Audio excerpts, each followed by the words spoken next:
Kallid külalised, dear guests, ladies and gentlemen, dear keepers and researchers of the heritage of Baltic diaspora. The Republic of Estonia, Latvia and Lithuania are celebrating their 100th birthdays in 2018. For this occasion, Baltic countries as well as Baltic diaspora communities are looking back in time and summing up the experience of a century.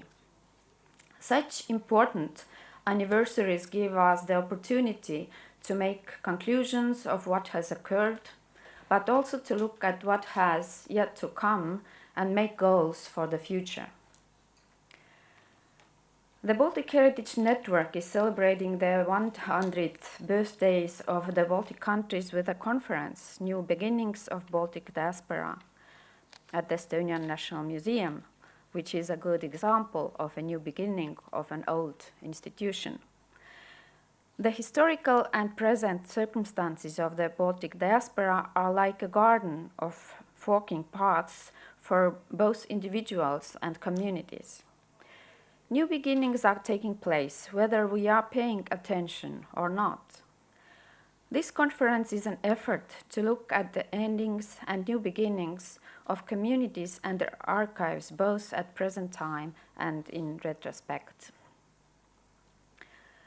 This conference also celebrates 10 years since the establishment of the Baltic Heritage Network.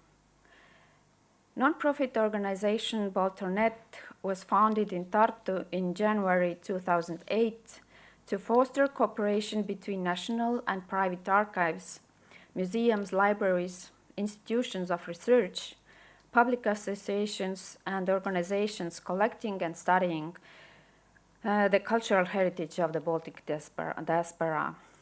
The prehistory of BaltHerNet reaches actually even further back. In the spring of 2005, a group of Estonian Memory Institution representatives gathered in the National Archivist Priit Pirsko's office to discuss the status of our diaspora archives. In June 2006, we organized our first large-scale conference where a number of Estonians abroad and Baltic colleagues also participated. The following years were full of serious work and learning. Today, we know a great deal more than when we first began working together. It is a great pleasure to look back on what we have accomplished. Heartfelt thanks to all of our colleagues and supporters who have joined us on this journey. Our mission is far from being completed. The Baltic diaspora is still living a lively life, producing new history and heritage which need keepers to protect it. I wish us all strength as we continue this important and gratifying work. I wish all a very successful conference. Long live Estonia, Latvia, and Lithuania. Thank you.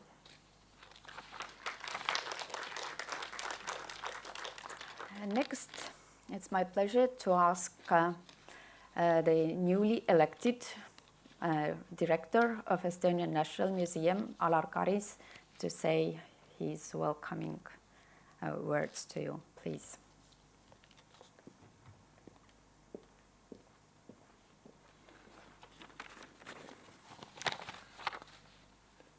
Dear participants of a conference, distinguished guests, ladies and gentlemen, we are delighted to have you here to participate in the Baltic Heritage Network Conference, New Beginnings of Baltic Diaspora.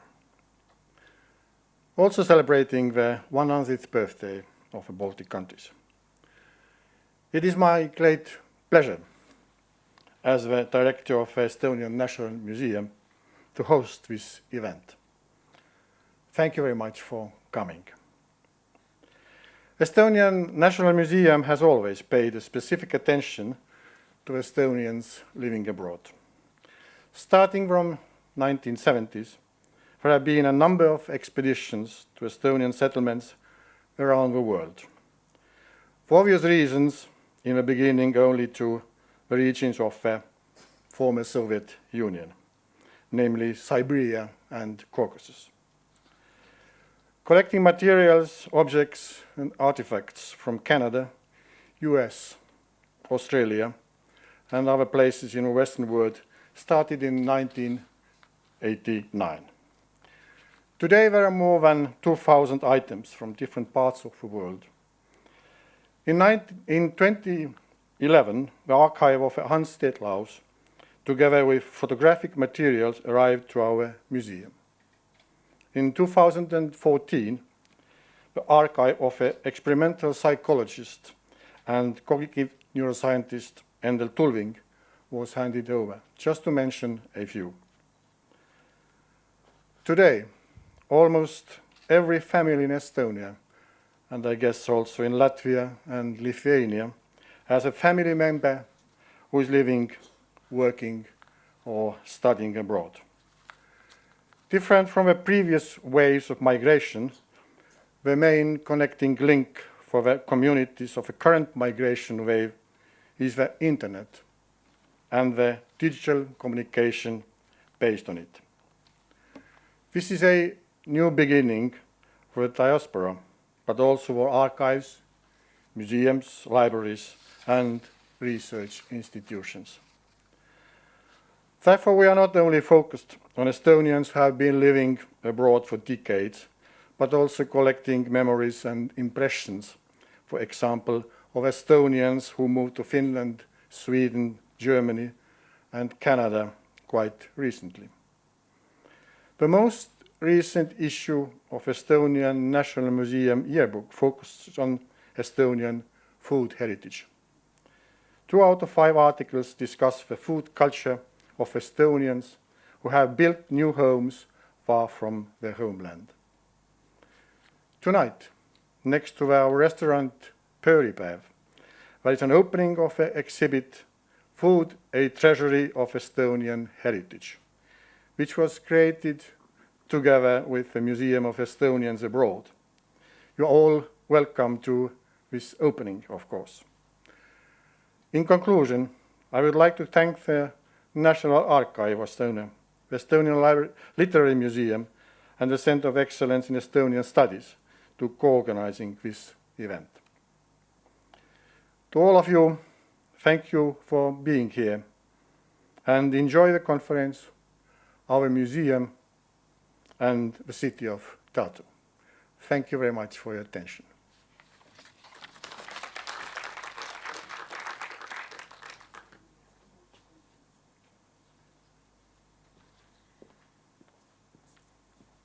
Our next greetings come from Anneli Reima from the Ministry of Culture. And she probably also is representing one of our main sponsors for BaltHerNet activities, Compatriots program. So Anneli, please, floor is yours.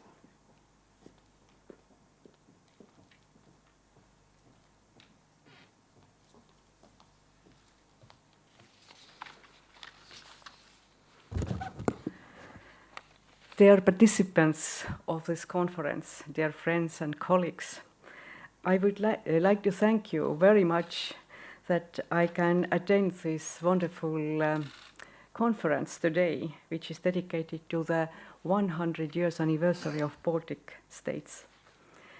It is remarkable how many similarities there are in our way to independence.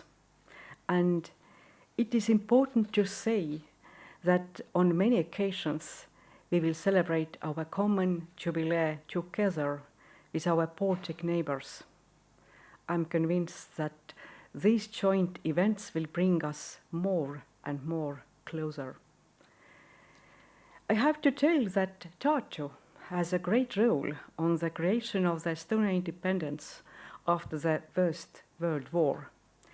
Many politicians were graduated of the Tartu University. In 1920, Tartu Peace Treaty has been regarded as the birth certificate of the Republic of Estonia because it was the first de jure recognition of the state. This treaty ended the Estonian War of independence between Estonia and the Soviet Russia.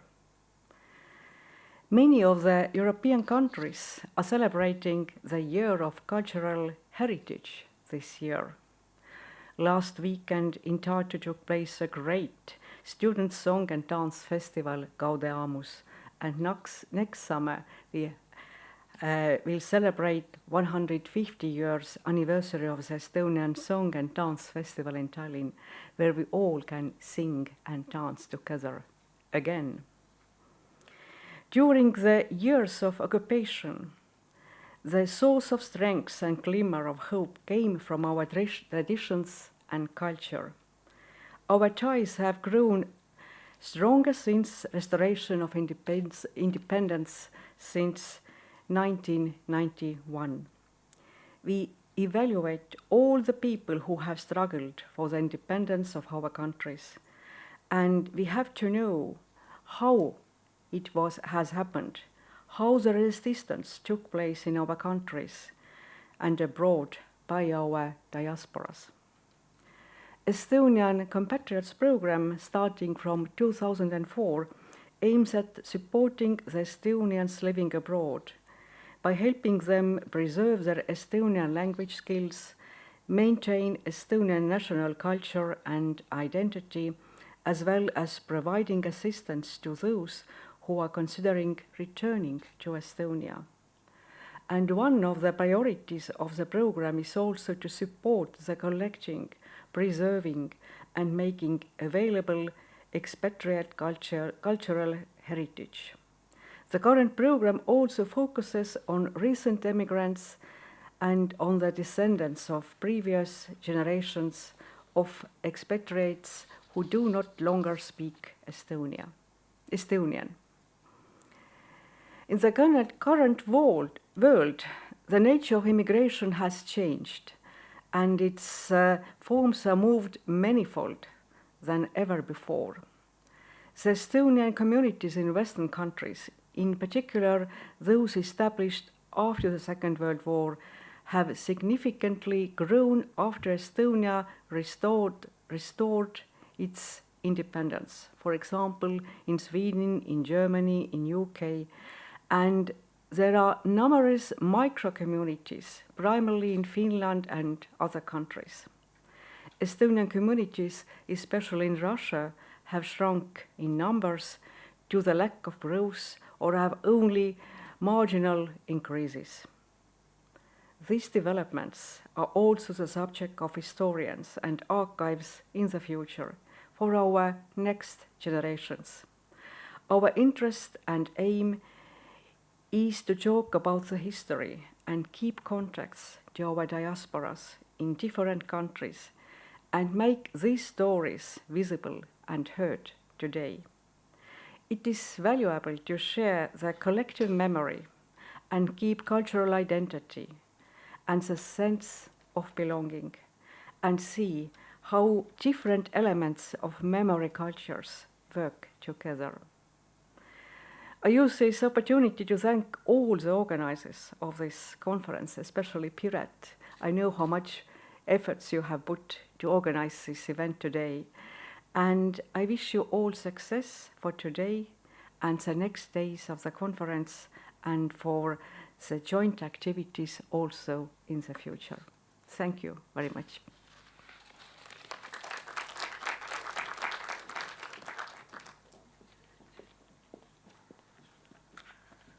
Thanks for those nice greetings, and now to work. Unfortunately, there are some people who were not able to join the conference, and we heard about they're not coming just lately. So if you need to know what the real program is, then you have in your bags this printout. And if you compare it to this program, then you can see that for this first session, we have two speakers. And the first of them is Professor Raimo Raag from Uppsala University. And we have enjoyed his speeches before, so I'm pretty sure that that would be a very great start to our 4 days conference program. So, Professor Raag, please.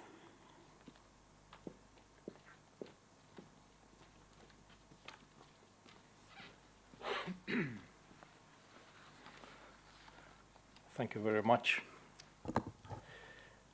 When I received the call for papers to this conference, one of the words in the title, New Beginnings of Baltic Diaspora, caught my attention. Perhaps the organizers of the conference had in mind that the conference would be about 3 different diaspora groups, the Estonians, Latvians, and Lithuanians, and therefore choose to use the plural form of the word beginning, thus implying that each nation has its own new beginning. However, my thoughts also went into a different direction. The plural form of the word beginning in the conference title reminded me of a reflection that first occurred to me in the early 1990s and that reappeared quite recently when I was writing a book about the history of the Estonian diaspora during the last 100 years. The book will be published in October this year by the publisher Post Factum in Tallinn. The specific thought I had was about the circularity of Estonian, perhaps even Latvian and Lithuanian diasporic life. The word circularity implies repetition. In this case, it is about how 2 groups of people give each other a specific name and how this naming reoccurs at intervals. This happened no later than some decades ago when tens of thousands of Estonians moved from Estonia to countries of the Western world, either temporarily or permanently, and very often found compatriots already living in their new country of residence, that is to say, refugees of the Second World War and their descendants. Members of the exile community started calling those who recently had arrived in the country newcomers or new Estonians, whereas the newcomers began to call those already living in the country old residents or old Estonians. History repeats itself. Half a century earlier, when Estonian war refugees, that is to say the present old residents, had arrived in their new country, many of them found other Estonians already living there. What is more, in many places there were national societies, clubs, and other associations that promoted various social activities in the native language. Not quite unexpectedly, the refugees were referred to by their compatriots who already lived in the country as newcomers or new Estonians, whereas the war refugees called those who already lived in the country old residents or old Estonians. The circle was closed. However, even this was not the first time the distinction of old and new Estonians in a specific country was made. The same thing had already happened in the years following 1918. Estonians who had emigrated to the Western world in Tsarist times became old residents, whereas the newly arrived Estonians were newcomers. This is the circularity of Estonian diasporic life I refer to in the title of my presentation. Every new emigration wave since the first years of the 20th century has transformed earlier newcomers into old residents. It may be assumed that the specific features of every emigration wave have determined the relations between the old residents and the newcomers, and have also largely contributed to changes in the diaspora community? If so, one might ask oneself what specific features characterize the old residents and the newcomers of every new wave of emigration. To find an answer to this question, we have to look somewhat more closely at the history of Estonian emigration during the late modern period. But I would also like to take the opportunity to point out some similarities and differences between the emigration history of Estonians, Latvians, and Lithuanians that I think I have been able to notice. The first significant wave of Estonian emigration in the late modern period took place mainly during the second half of the 19th century and was facilitated, perhaps even encouraged, by the abolition of serfdom in the Baltic provinces in 1861, and especially the new passport law in 1863, permitting settlement in any part of the Russian Empire. Many landless Estonian peasants moved eastwards, where they sought agricultural land and established rural settlements. At the beginning, the colonists headed for the nearby governorates of St. Petersburg, Pskov, and Vitebsk. Later, they made for destinations considerably further away: the central Volga region, the Crimea, the Caucasus, western Siberia, and the Russian Far East. A number of Estonians also became town dwellers by moving especially to St. Petersburg and Riga. In 1897, about 120,000 Estonians lived outside the province of Estland, northern Livland, and the town of Narva. Half of the expatriates were located in St. Petersburg Governorate. In a very short time, just a few decades, the capital city of the Russian Empire, St. Petersburg, had become the second city only to Tallinn in the size of its Estonian population, Tartu being third. Besides the extensive emigration to Russia, a smaller emigration from the province of Estland and northern Livland was taking place in the opposite direction, mainly to North America, but also to Australia, Brazil, Sweden, Finland, and southern Livland, that is to say, to Latvian lands. The first Estonian immigrants to the United States have been characterized as ship-jumping fishermen who preferred to settle on the Pacific coast, mainly in California and Oregon. A much larger number, if not the bulk of Estonian immigrants to the United States, were rural settlers. At the turn of the century, a number of Estonian villages were established in Wisconsin and the Dakotas. Further settlements appeared in the Rocky Mountain states and the Pacific Northwest.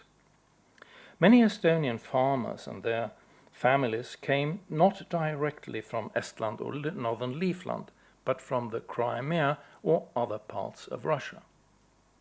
In 1897, the first Estonian language newspaper outside Estonia, Eesti Ameerika Postimees, the Estonian American Courier, was published by the enterprising clergyman Hans Rebane, who the following year, 1898, also founded an Estonian Lutheran congregation in New York City, a congregation that still exists today.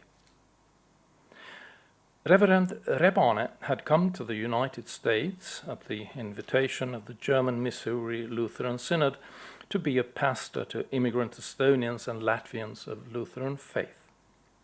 In 1896, 1 year before he started publishing the Estonian language newspaper, he had launched a newspaper in Latvian, Amerikas Viestnesis, sorry for the pronunciation, the American Courier. His achievements in the sphere of spiritual life in the United States are at least as important to Latvians as to Estonians. Estonian immigration to Canada took plays much along the same lines as to the United States. The first immigrants seem to have settled in the southern part of Alberta province, where several Estonian villages were founded.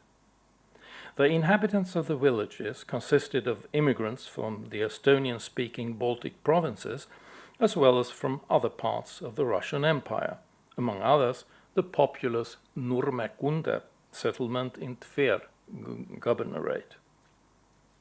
Nurmekunde consisted of 6 villages inhabited by around 2,000 Estonians. By comparison with the emigration to Russia, emigration to North America was almost insignificant. Around 1900, the approximate number of Estonians in North America is estimated to be approximately 10,000. We can't be sure, since Estonia as a country did not exist at the time and the people who arrived were recorded as Russians. A new wave of Estonian immigration began around 1906, after the failure of the Russian Revolution of 1905. Several thousands of revolutionaries and their sympathizers emigrated to Finland, Sweden, Switzerland, and the Americas. The number of Estonians who emigrated to only Stockholm was around 800. Evidently, the revolutionary currents reached as far as Australia. The members of the Estonian Society in Melbourne, founded in 1914, 1 year later decided to break the habit of using the titles Herra, Mr. and Isand, Master, in front of their surnames in the minutes, and began to use Seltsimees, comrade, instead. Many of the revolutionaries were more politically radical than the earlier immigrants. This increased serious friction not only among urban Estonian immigrants, but also in a number of rural Estonian settlements in the United States and Canada. Reverend Rebane, for instance, feuded with Estonian socialists until his death in 1911. Even if some left-wing radicals went back to their native country in 1917 to work for the Bolshevik state, there were enough politically radical Estonians left in North America to continue to carry out political mischief. This was going to have far-reaching consequences. Around the turn of the century, Estonian immigration had begun to change its character. Most earlier immigrants into North America were farmers who had settled primarily in rural areas, but new immigrants were increasingly becoming city dwellers. The first national Estonian city societies had been founded in St. Petersburg and Riga already in 1880, and were followed by Moscow in 1900, Helsinki in 1903, San Francisco in 1904, Stockholm in 1905, Berlin and Baku in 1910, Sydney in 1912, Melbourne and Boston in 1914, New York in 1916, Kiev and Harbin in Manchuria in 1917, and London in 1918.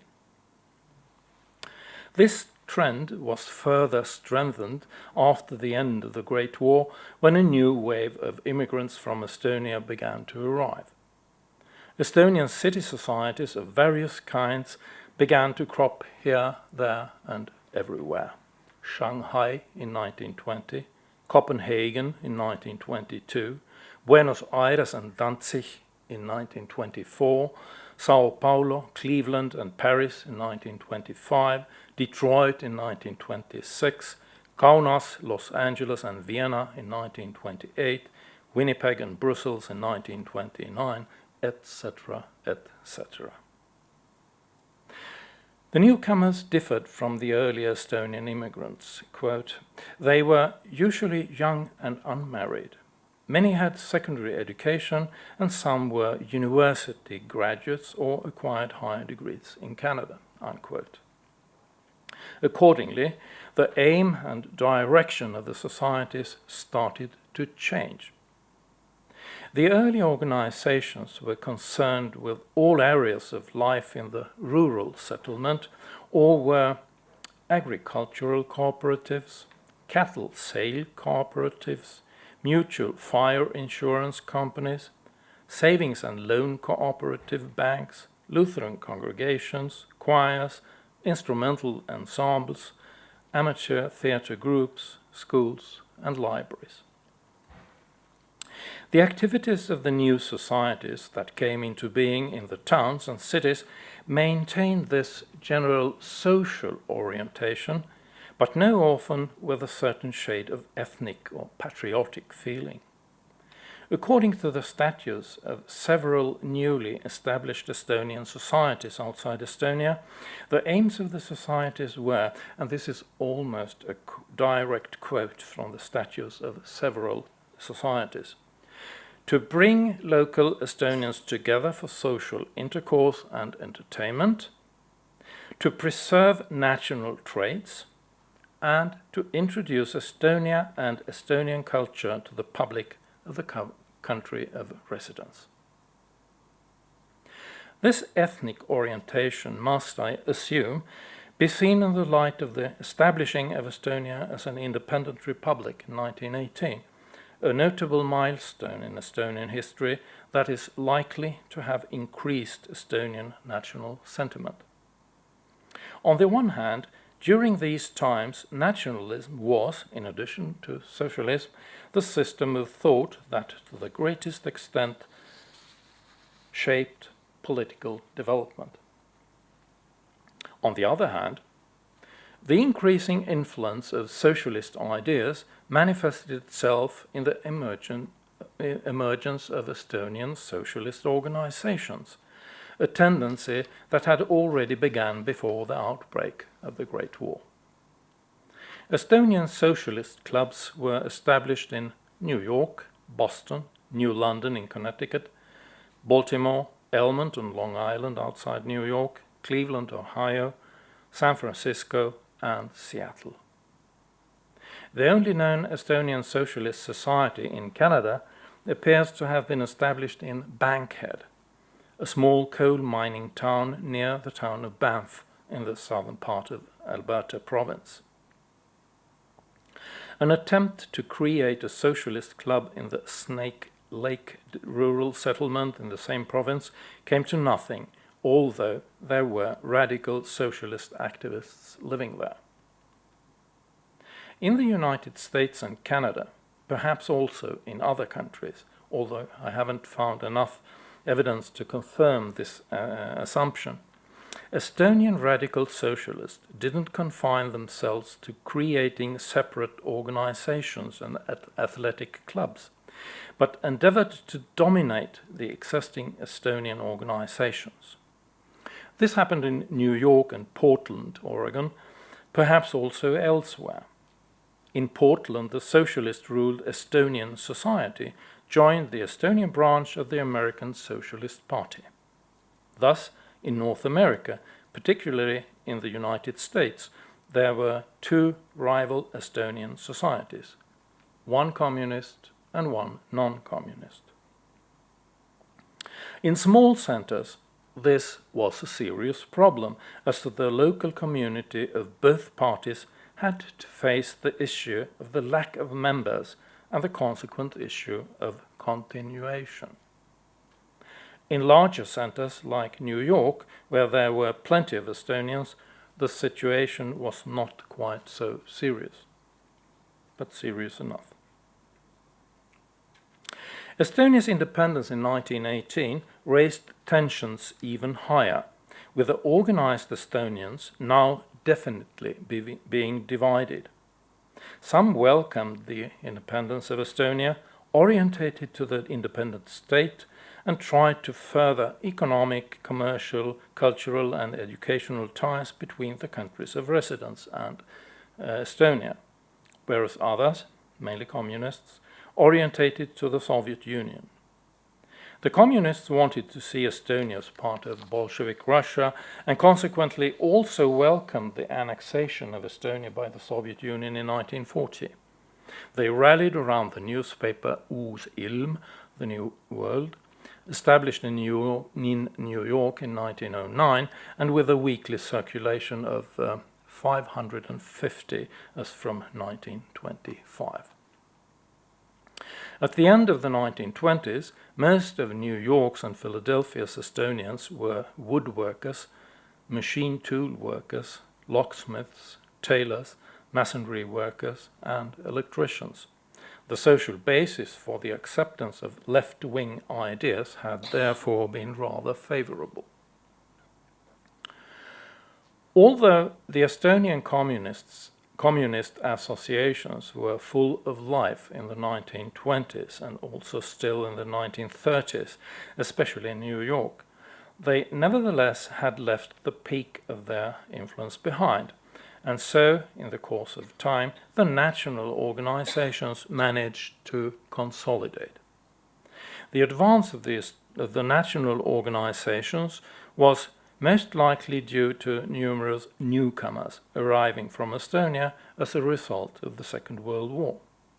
As the newcomers were political refugees who had fled to the west from advancing Soviet troops, they were certainly not in sympathy with the Soviet Union. In addition, the number of Estonian refugees was high in comparison to previous Estonian migration waves to the west, approximately 70,000. This meant, metaphorically speaking, a shot in the arm, a much-needed stimulant for national Estonian organizations in the diaspora.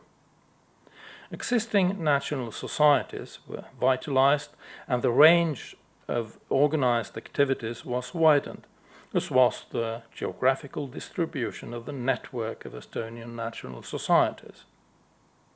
In addition to existing and newly established local Estonian ethnic societies and clubs, umbrella organizations that represented several associations with the same or similar purpose were founded regionally as well as worldwide.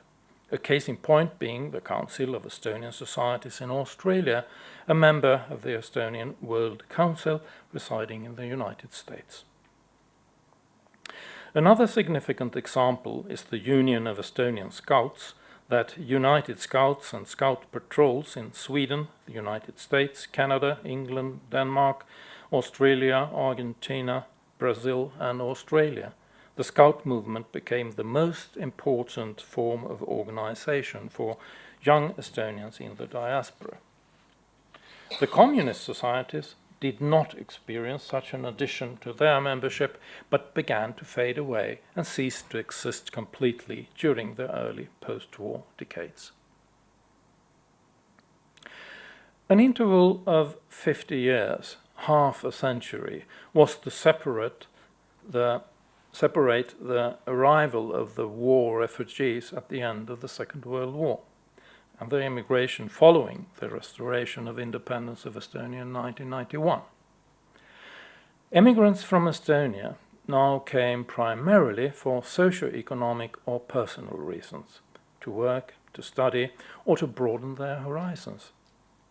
Again, the new acquisition of manpower, if I may call it that, resulted in a remodeling of the existing diaspora society and in a redefinition of the self-image on part of the old residents, who at once were transformed from political refugees to expatriates when Estonia regained its sovereignty.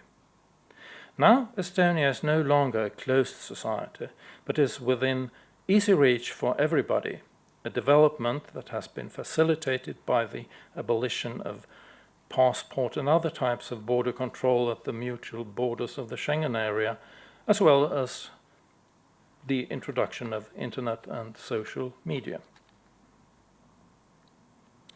In addition to the phenomenon that every new wave of migrants from Estonia has brought about renaming of old and new residents in the new country, Estonian migration in the late modern period presents another repetitive property. The migrants of the 19th century had sought improvement in their living standards. That is to say, that they were basically socio-economic migrants. In contrast, the following wave consisted of refugees who fled the political repression following the revolution of 1905, whereas the migrants who left Estonia in the interwar period were, again, people who did so principally for socio-economic or personal reasons.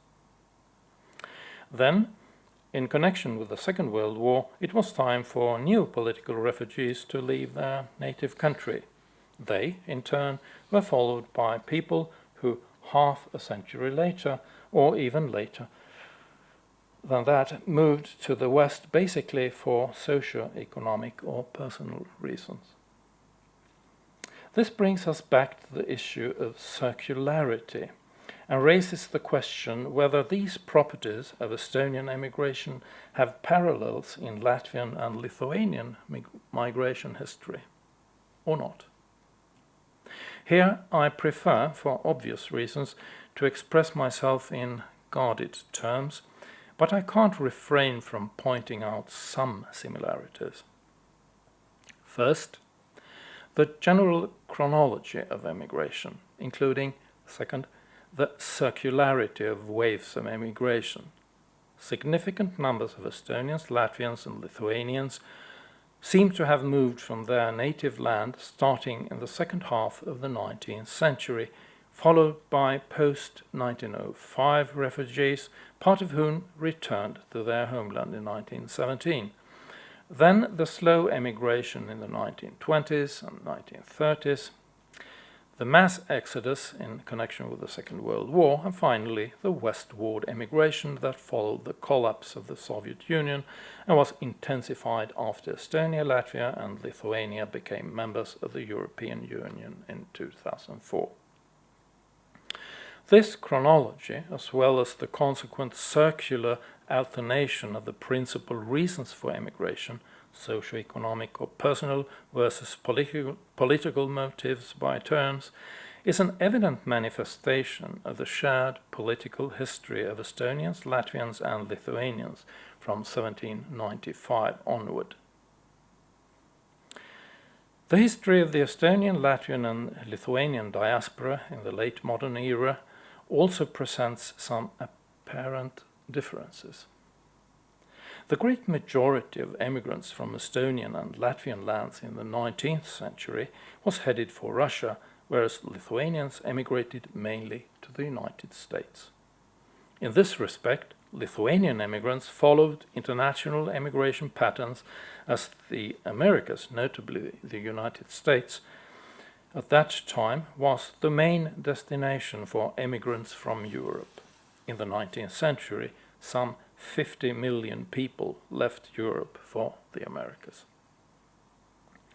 During the most intensive period of emigration between 1899 and 1914, some 250,000 emigrants from Lithuania arrived in the United States, 81% of whom were ethnic Lithuanians. That was equals to almost a quarter of all Lithuanians. The number of Estonians and Latvians in North America was considerably smaller, both in numbers as well as in proportion to the total number of ethnic Estonians and Latvians, in spite of the fact that many Estonian and Latvian settlers in Russia migrated to North America, thus increasing the number of Estonian and Latvian immigrants.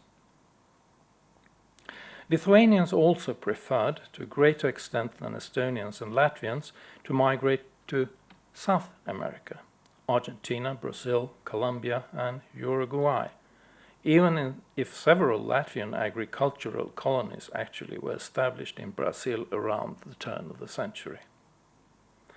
A major immigration of Estonians to South America didn't occur until the years 1924 to 1926, when almost 2,000 Estonians left Estonia for Brazil, many to work in coffee plantations. Sorry. Another difference between early Estonian, Latvian and Lithuanian immigrants is that a majority of Estonians at first chose to settle in rural areas in North America and only later tended to move to towns or cities, or encouraged their American-born offspring to do so. In this respect, Estonians were unlike Latvians and Lithuanians, who more or less immediately became city dwellers. So, even if we can point to some dissimilarities in the immigration history of Estonians, Latvians and Lithuanians, the general impression remains that there are more significant similarities than striking differences. The chronology, the circularity, the reasons for emigrations, and the countries of destination. If there is more that unites than separates the Estonian, Latvian, and Lithuanian diaspora communities, one can wonder if the plural form "New Beginnings" in the title of this conference is justified. This is what I thought when I first read about this conference. Is there a new beginning or new beginnings of Baltic diaspora?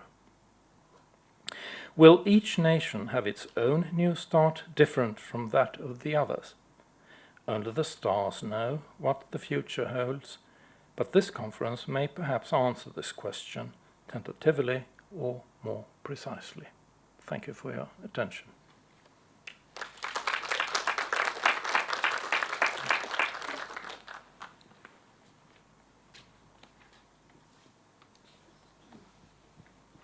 As we have some time for questions, then please, and please use the mic because we have this live streaming and otherwise people wouldn't hear what you are talking here. So I see Anne holding hand.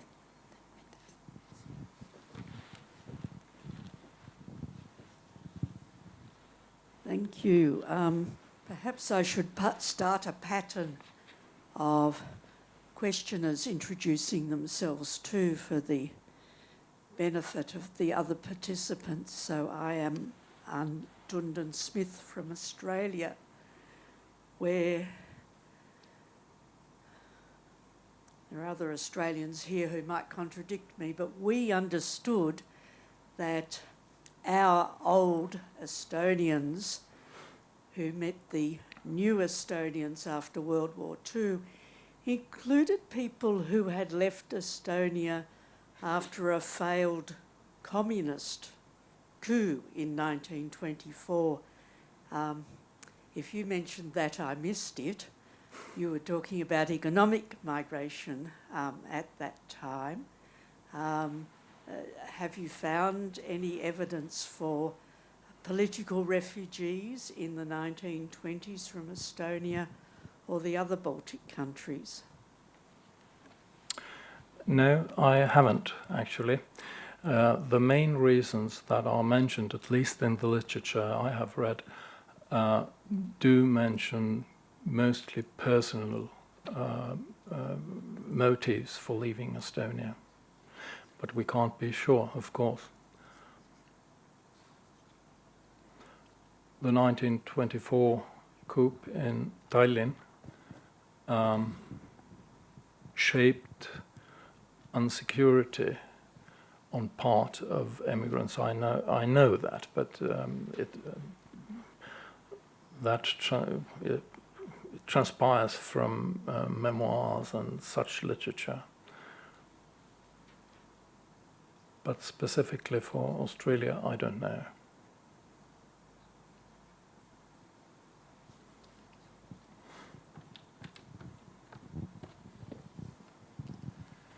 I was just wondering, is there a difference between migrants in the beginning of the 90s and, let's say, in 2015, 18? I mean, educational background or attitudes or anything, or is there a wave within a wave, sorry? Or waves within a wave, so, or is it the same pot? As far as I know, this has not been subject to any deeper research. So once again, I can't answer your question properly, I'm afraid.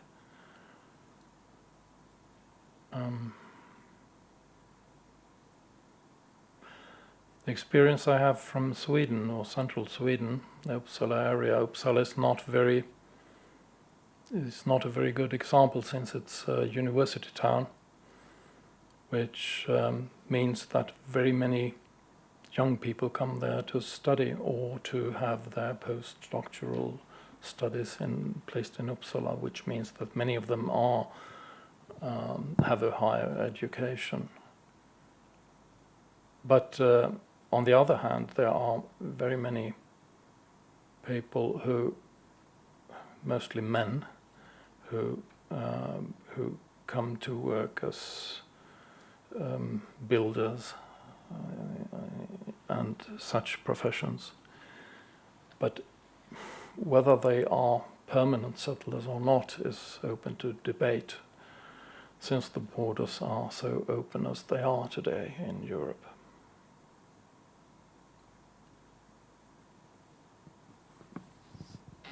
Any other questions? Riina? You mentioned the new Estonians and old Estonians, but here in Estonia we usually use the word väliseestlased, abroad Estonians, and former Estonian president Toomas Hendrik Ilves didn't like the word absolutely.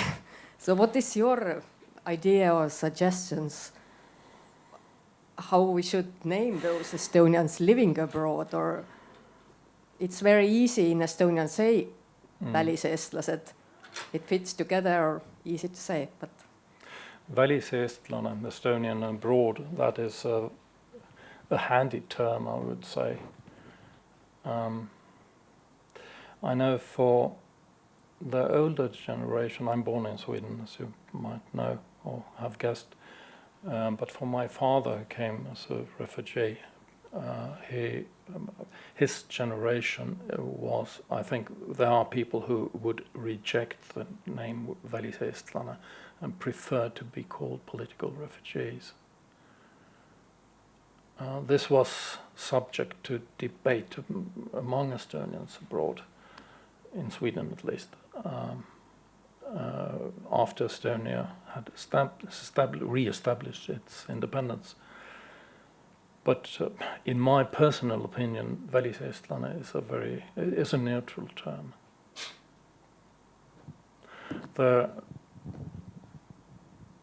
is another problem connected to this. This goes rather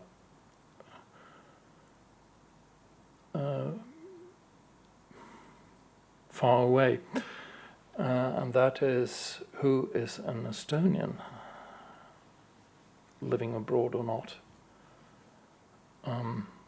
Many of the descendants are not, how shall I say it, pure Estonians. They have a Swedish or non-Estonian mother or father, and their descendants. But that's another question, I think. If I may comment, I've been thinking about that because I've been living in Canada almost 9 years now. I don't feel like väliseestlane, of course, because I think of myself as eestlane. But I totally understand that we need a word to name the group of Estonians who are not living in Estonia. So it's like two different things. What we think of ourselves, what is our identity, and another is that we need the tools to talk about those people who are living somewhere else. So when people feel like very touchy about someone named in väliseestlased, I try to explain that it's not, it's very, like you said, it's very neutral word, right? Yes, I agree totally. First there, then there.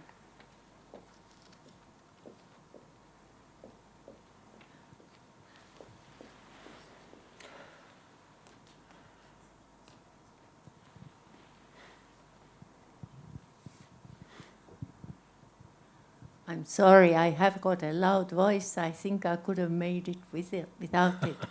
I just wanted to add, my name is Tiiu Salaso, and I have lived in Australia for over 60 years. So I qualify for the term väliseestlane, and I find it totally neutral. But a term that I do object to is ulgueestlane. And I have heard that mentioned both in writing and in speech. And another thing that makes me see red is when we are described as migrants. We were not migrants. Well, that's a political, that's due to the official designation during Soviet times, of course. So thank you very much. I will respond to Mrs. Salaso. So nowadays we are very often using the expression hargmaine eestlane. So it's every decade is creating a new words, and I think it's nice. Estonian will be richer. Thank you. If I may comment on the term ulgueestlane, the first time I heard it, I thought it was a joke. But there are contexts in which it has been used as a term, more or less. Of course, this word also has another etymology, I think. Not only with hulkkuma, to go around, but also as a Finnish loan word. Ulko means the same as välis in Finnish. I'm Liivi Jõe from Mulgimaa, and I'm one of the 1944 refugee group, and one of those who finds it offensive to be called a väliseestlane because I was told that in 1944 it was decreed here that everyone who left in 1944 shall henceforth be called a väliseestlane, and they emigrate. They did not refugee, therefore they were not refugees, as we called ourselves põgenikud, refugees. There is a distinction between one who emigrates and one who refugees. And we always made that distinction because politically we lived in exile. And that's for semantic people with a semantic base to decide. But I think to hold on to something from the Soviet era as something that is so important to the group that is being defined as such, I think is something linguists should discuss amongst themselves. Thank you.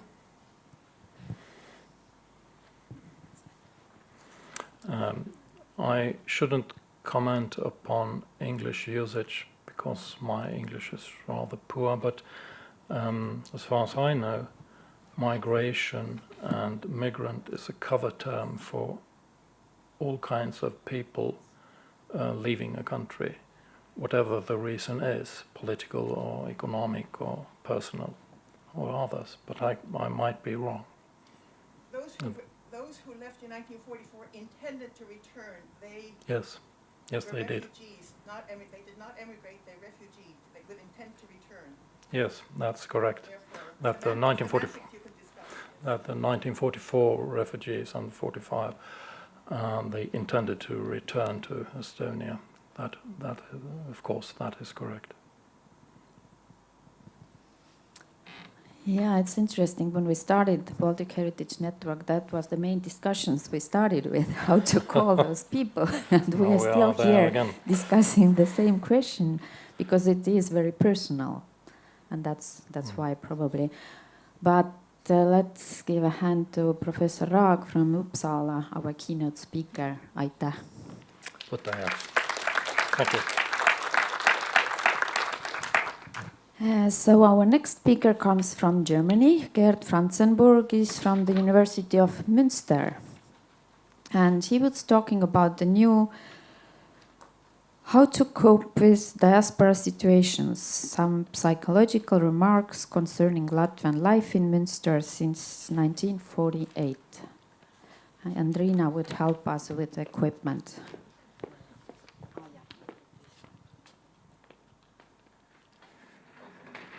Yes, thank you very much for invitation, for the opportunity to speak as neither Latvian, neither Estonian, neither Lithuanian, but congratulations to all Estonians, to all Latvians, to all Lithuanians earning this year award of the Westphalian Prize of Peace, of the Westphalian Peace, remembering the treaty 370 years ago in Münster, which founded the new Europe.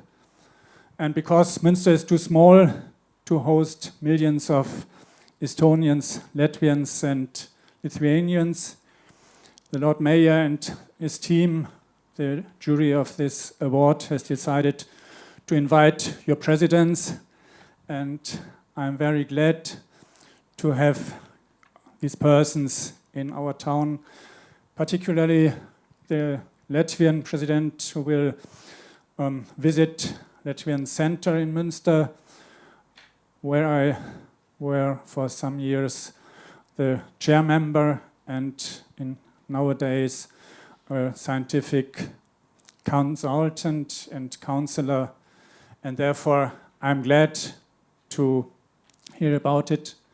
But even more, I appreciate the reasons I noticed for this award for these three countries and instead for the presidents, because they maintained a European kind of Estonianness, Latvianness, Lithuanianness, and particularly in our times of nationalism, of popularism, which seem to destroy the European idea, it's of great importance to focus on this aspect.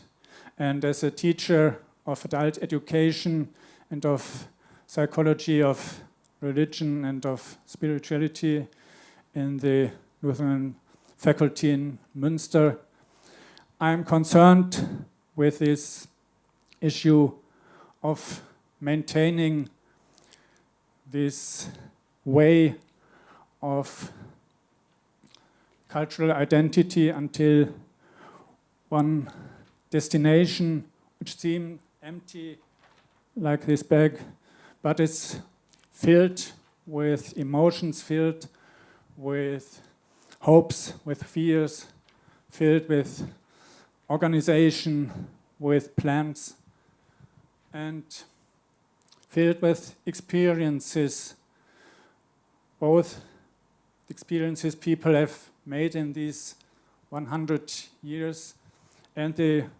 expectations they have for the next century correspondent to each other. And my research concerns this correspondence between expectations, emotions, hopes, and experiences, and particularly the way between this maintaining of Estonianness, Latvianness, Lithuanianness, and this way can be characterized as a chain of decisions, each decision similar to a labyrinth, but there are these two keys to open this labyrinth, to cope with these challenges of each decision. And we have heard what decisions were made in circular way during the last decades and centuries. Each decision depends on both on the experiences and the expectations, and often is caused by situations, by events when we remember, when we are planning something for the future, when we are discussing in conferences like this one.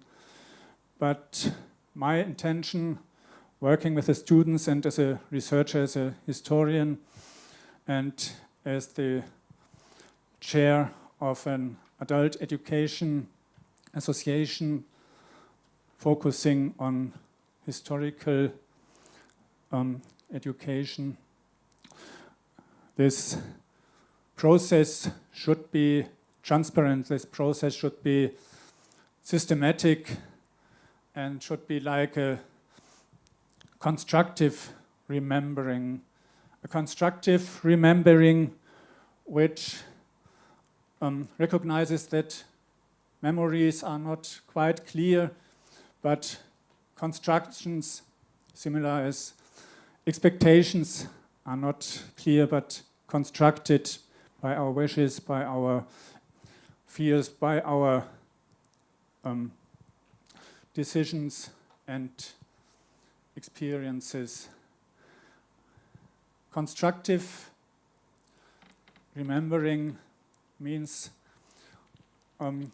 transforming remembering, transforming by encoding and decoding experiences, and we will discuss in the next days such encoding, such codes of remembering, of experiencing in narrations, in flags, in colors, in songs, in dramatic plays, in kinds of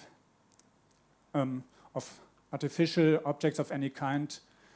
And people in each situation, whether circular or linear, have to decode these cultural codes to find out their cultural identity, find out how to cope with the new situation, with the question whether I resist or resign, whether I will be a part of the host society, assimilated, or a strong community within this society, whether I remain with this language or will communicate as any of the people around in this host country and host society. And therefore, this constructive reconstruction, this constructive remembering is first of all contextualization, is the attitude to decode by forming a framework, by forming a certain context for these cultural codes, which we will be discussing in these days. And I'm researching in the Latvian Center in Münster when visiting events, when visiting dancing, playing, dramatic plays, when looking at symbols, when listening to narrations or mythical text.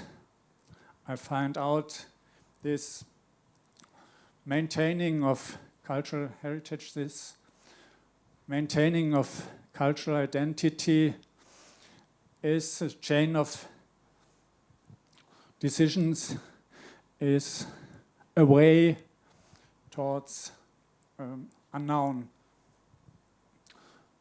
destination, has to do with reframing the old, remembering, reframing the old status when changing from majority to minority status, when changing the home, which is not only geographical but mythical and symbolic, meant, and by changing cultural patterns, by changing value systems, belief systems, which, as we discussed,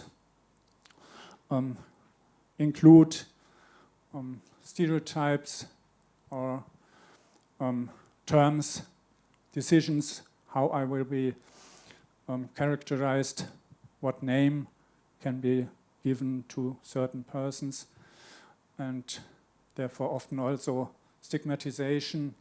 And by researching the situation of Latvian displaced persons in Münster after World War II, and in the last months, the situation after World War I, I often was confronted with such discussions that terms are not only terms, but biographies and emotional rememberings. And therefore, such chain of decision, such way of maintaining Estonianism, Latvianism, and Lithuanianism is worth any case, any kind of award. And therefore, again, congratulations and thank you for attitudes and for the listening and for your questions and for the discussions. Thank you very much.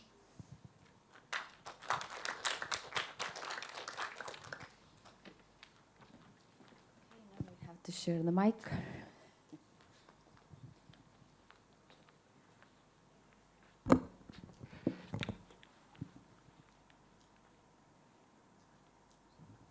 Questions? Is there a large Latvian community in Munster, and how assimilated do you feel they are? There's a large community, depending on the Latvian gymnasium after World War II, which invited students from all over the world and made Münster in the 1960s, 1970s, 80s hidden capital of Latvia when Latvia didn't exist. In our times, there might be 200, 300, 400 Latvians in the town, but for certain circumstances, events, there are some 100 Latvians together in this center, which now is an invitation for students preparing for Olympic Games and for World Championships. And it's a model of other centers which are founded in other parts of Germany until about 10 years ago, only in Oldenburg and the southern part of Germany, Esslingen, were communities of Latvians. But I'm very glad that it is not only a meeting point for former displaced persons or their children, but Latvian students are in this chair of the center, and they founded one choir after the other and one dancing group after the other. And I suppose they feel something about this decoding of traditions, not to copy one-to-one, but to find their own way of expressing these impressions of being Latvian in a very modern way, not only the old songs, the old dances, but yes, when I'm visiting such events, I'm astonished that it's possible to decode such cultural codes, and very inspiring, and I'm very glad to be a part of this community. And this work is honored by this award in 2 weeks about. Other questions?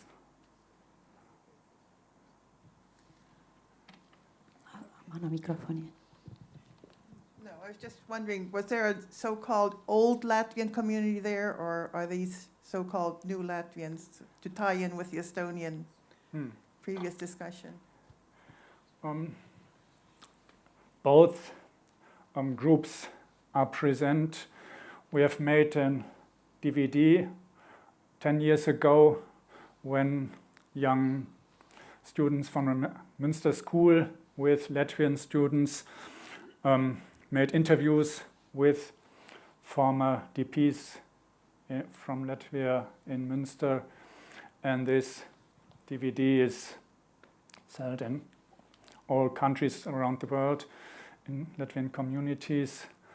And this generation is still alive by discussing with the young one about new kinds of choreography, of fashion, of meals, and how to maintain and to transform Latvianness in abroad in this community. And yes, I'm from an external point of view are fascinated by this approach, and perhaps we are able to discuss the aspects during this conference between the sessions. I thank you for interest, and thank you for this discussion, and all the best for the next days. We thank you, Gerd. Thanks very much. We have almost an hour until the coffee break. I'm not sure if the coffee is ready yet, but we had a short discussion with Riina that maybe now that's the moment to talk a little about the exhibit, which your director mentioned already, and on which we worked together with Riina like some 4 years ago already, right? And for me it was even a longer project. So we are talking now about the exhibit, about food factories and restaurants in Estonian food factories and food shops in Toronto. And as all väliseestlased know very well, along with churches and schools, the food shops were the first ones which were founded or established. Because if we go to live abroad, we will miss those familiar tastes from our homes. And that was the reason why Estonians opened quite a lot of food factories in Toronto. And when I moved to Toronto, I almost from the very beginning started to hear those stories about Poco meat and Ronems, konditriäri and things like that. And then I started thinking that why we don't make an exhibit about that, because that's really something which touches everyone on a very personal level. And when I went to my own archives, Vemu archives in Toronto, there was almost none photos from those times, not to talk about documents or other sources. So it was sure that we have to start our very first collecting campaign, and that's what we did. We announced our first campaign that we are looking for all kind of sources which tell those stories. And that was also very sure that I needed some partners, because back then I think it was just me and one part-time worker who were working for the archives. So that was pretty sure that we need a strong partner, and didn't take much to convince Riina to jump in. And that's how we started working together with Estonian National Museum. Riina came to Toronto twice, I think, for that reason. And once there was Maida Selgma, a cameraman, also there. And we made quite many very interesting interviews. And it turned out that we had such a great audiovisual material that we didn't got only an exhibit, we also made a documentary. And it has been shown here, I know, at National Museum and other institutions in Estonia as well. I think there are close to 10 screenings up until now, I think. And that was especially interesting. We showed first time at the opening of the exhibit this film, and you could feel this emotion, how people went back to those times which the film was talking about.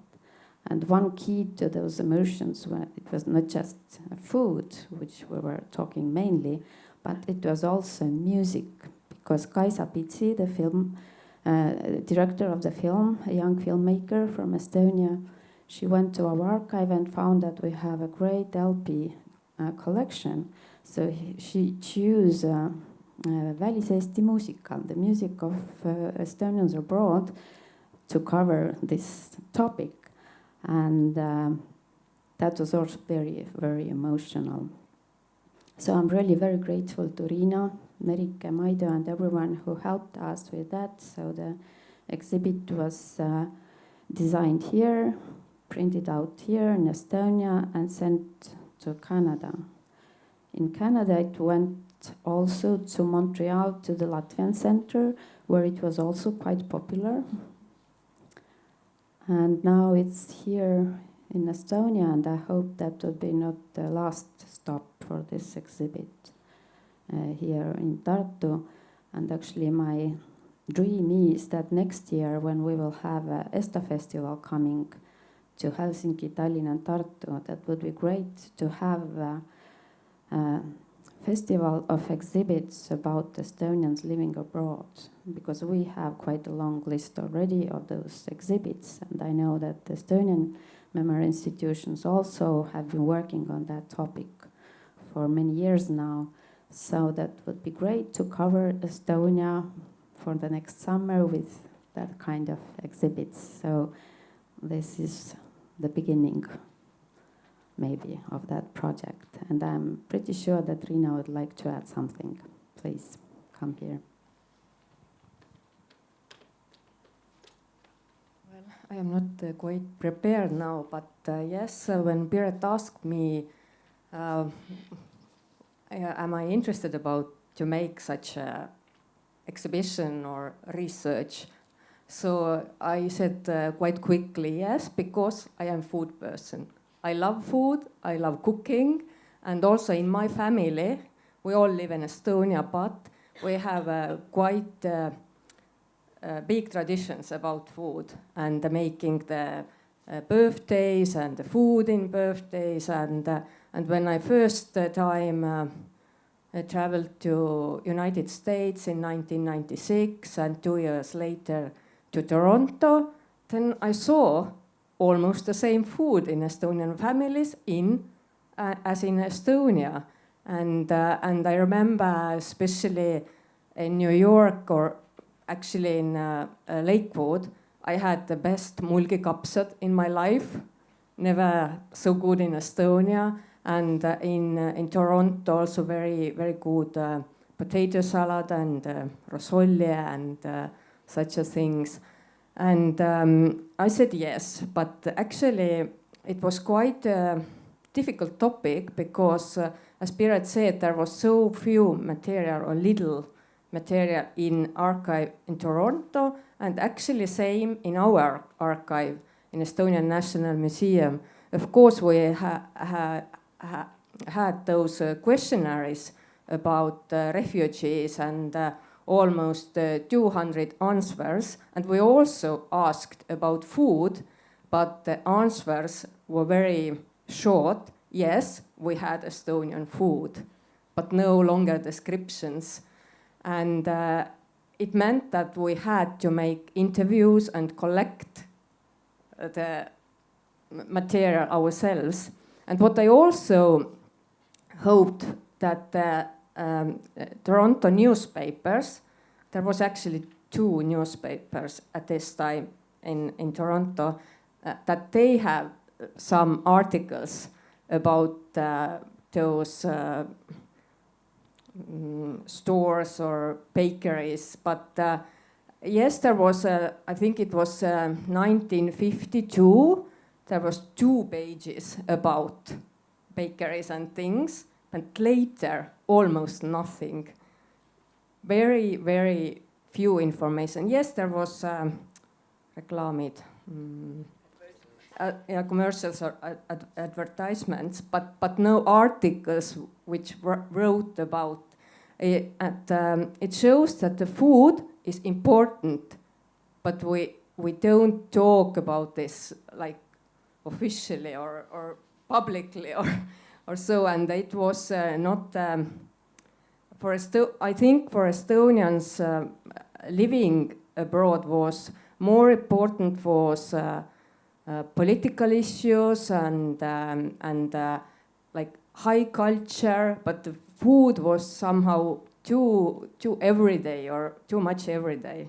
So it was very interesting, and also we made this exhibition and documentary, and also the last yearbook I wrote an article about this, and who knows, maybe later we will do something more. Okay, thank you. Yeah, actually there was a plan that we wanted to make kind of a coffee table book, because that's really very popular topic. It has become a popular, as you said. It wasn't like topic in an old days because it was too low. But times have changed and we have great material. So when we get bored, one day we'll start working on that book. That's great what's going on in Toronto and Tartu. I'd just like to add, in the US, 2 Estonian cookbooks have been published. I think I remember the names correctly. The first was written by Vivi Piirisild in Los Angeles, of our generation, and the second one was published by Karin Annus in New York, of the younger generation, both on Estonian cooking. So I hope the archives are aware of it and include them in their bibliographies at least, so future researchers can find them when active cooking may not be going on anymore. Mm-hmm. Yeah, actually by now we have quite a great collection of cookbooks at our archives. And we had before we started the exhibit, but it doesn't give you the history. And what was also very exciting was how to find those people, because I was new to the community, and some community members were not taking part in Estonian life anymore. So I was looking for a daughter of Hamjärv's family, like maybe for 2 years. I found her, and I wasn't sure if she comes for an interview, which we booked with her, but she came and she gave a really great interview and talked very openly also about the Estonian community, and I understood the reasons why she didn't want to be a part of that community anymore. So we got this additional information about the community, and we became really great friends with Aina Rooneem, the second wife of Rooneem's bakery shop owner. And she's a great lady. She's in her 90s, I think, by now. And she's baking, for every Christmas, she's baking 50 pounds of piparkoogid, gingerbread. And she just gives it away to the family members and friends. And I am now one of those friends. And I get a big box of great gingerbread for every Christmas. And there are like 4 different kinds of gingerbread she makes. And nobody knows the recipes. So that she gave it out only to her granddaughter, or the granddaughter of her husband. And the girl is living in Australia, so she's the only one who knows the secret how to bake those special gingerbread. You may be interested what's happening now in Toronto. When we are doing this exhibit, we had 2 places where you could get tasty kringel and the pastry and rosoli and kartulisalat and seapraad and sauerkraut. But by now, both those places are closed. First, Mennama's place was closed some 3 years ago, I think. And last year, Ülle Veltman closed the Estonian restaurant at Estonian House because there were not so many people who visited the place, and like it didn't make any sense to keep this business open, which means that we are open for new enterprises. So please come and open the place for us because we really need Estonian food. And to talk about the most important foods Estonians still are preparing in Canada, one of those is kringel, of course. I'm pretty sure that it's the same for all the communities elsewhere. There is hardly any celebration or lecture or exhibition opening when we don't serve the kringel. And Ülle Veltman still bakes the kringel if we want that. So you can't go and buy it from the shop, but she's catering. And the same girl who made a film about our exhibit 2 years before the exhibit was ready, she made a very short documentary about kringel, just about making the kringel. And it's one of the most popular short films from Estoc's short film competition, which we see like almost every year. But my suggestion would be if coffee, comments, I need to come with a mic because otherwise other people would not hear.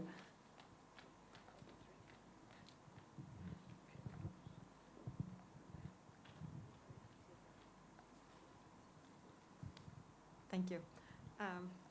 You were talking about kringles in Toronto, and that reminded me a story about my husband's secret family. About my husband's secret kringle recipe. So in their family there was a lady who was baking like exceptional kringles. And during the Second World War they had to flee, and they fled to Toronto, and they took their kringle recipe with them. Because there was like really limited correspondence between the relatives in Toronto and relatives in Estonia, so the recipe was lost for the Estonian part of the family. But when the borders opened up, the recipe of the kringle was one of those first pieces of information that came back in to Estonian family.